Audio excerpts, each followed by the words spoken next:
Негізі қарызды дұрыс беруде үлкен өнер деп айтамыз. Неге? Өйткені қазіргі таңда мынау қарапайым адамдардың ортасында бір-біріне жаңағыдай процентке ақша алу, яғни қарызға ақша алу деген сияқты, оның бәрін жаңағыдай нотариустар расписка жасап деген сияқты. Соның барлығы, заң бойынша барлығы бар, бірақ жаңағы сіз қарыз берген адамның ештеңесі жоқ болатын болса, счеттар аресте болатын болса, жылжитын жылжымайтын мүлкі болмаса, яғни қарызды қайтаратын мүмкіндігі болмаса, өкінішке орай сіз ештеңе жасай алмайсыз.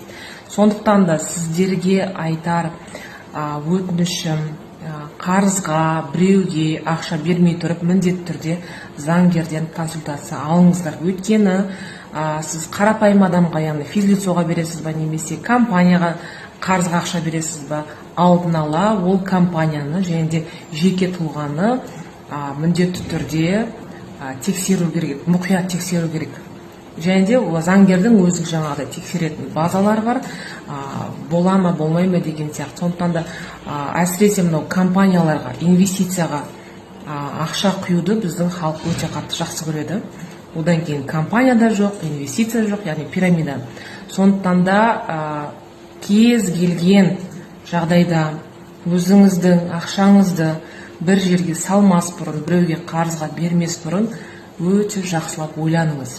Және де заңгердің міндетті түрде консультациясын алыңыздар.